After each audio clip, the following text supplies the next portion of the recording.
Hello friends, welcome to our channel. ఈరోజు వీడియోలో బ్రెడ్తో ఒక స్వీట్ ఐటమ్ని చూపించబోతున్నాను. Bread pudding with custard powder. Bread custard recipe చాలా సింపుల్గా టేస్టీగా చేసుకోవచ్చు. చాలా బాగుంటుంది. మళ్ళీ తినాలనిపిస్తుంది కూడా. ఈ స్వీట్ ఐటమ్ని ఎలా రెడీ చేసుకోవాలో ఇప్పుడు మనం తెలుసుకుందాం. ఇక్కడ నేను పెద్ద సైజు మిల్క్ బ్రెడ్ ప్యాకెట్ని తీసుకున్నాను. మీరు మీ ఇష్టం వచ్చిన బ్రెడ్ ప్యాకెట్ని తీసుకోవచ్చు.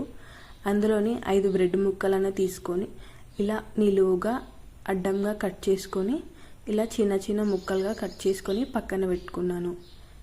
ఇప్పుడు దీంట్లోకే బాదం పప్పు, జీడిపప్పుని తీసుకొని చిన్న ముక్కలుగా కట్ చేసుకొని పక్కన పెట్టుకోండి. ఇలా కట్ చేసుకున్న బాదం బ్రెడ్ ముక్కలని పక్కన పెట్టుకొని ఇప్పుడు స్టవ్ అంటించి స్టవ్ పైన ఒక నాన్ స్టిక్ ప్యాన్ని పెట్టుకొని ఒక 2 టేబుల్ స్పూన్ల ఆయిల్ని వేసుకొని ఇలా వీడియోలో చూపించిన విధంగా బ్రెడ్ ముక్కల్ని పెట్టుకోండి.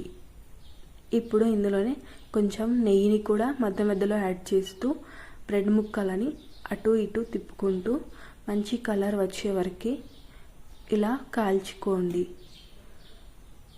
ఇక్కడ నేను సరిపడినంత ఆయిల్ని మధ్యలో వేసుకుంటూ ఆయిల్ తక్కువగా ఉండేలా చూసుకొని బ్రెడ్ ముక్కల్ని అటు ఇటు తిప్పుకుంటూ మంచి కలర్ వచ్చే వరకు వేయించుకొని పక్కన పెట్టుకున్నాను.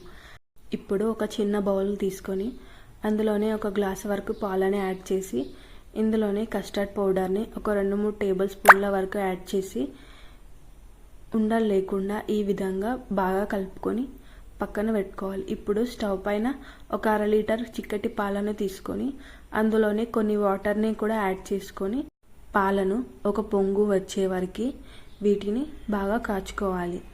ఇలా ఒక పొంగు వచ్చిన తర్వాత ఇప్పుడు ఇందులోనే 1 కప్పు దాకా పంచదారను వేసుకోండి. ఒకవేళ స్వీట్ ఎక్కువగా కావాలనుకుంటే ఇంకొంచెం యాడ్ చేసుకోవచ్చు. పంచదార కరిగిపోయిన తర్వాత ఇందులోనే ఇందాక మనం కలిపి పెట్టుకున్నటువంటి కస్టర్డ్ పౌడర్, మిల్క్ని కూడా యాడ్ చేసుకొని బాగా కలుపుకోండి. ఇది కొంచెం దగ్గరగా చిక్కగా అయిన తర్వాత ఇందులోనే యాలకుల పొడి, కొంచెం సోంపు కూడా వేసుకొని స్టవ్ ఆఫ్ చేసుకోండి.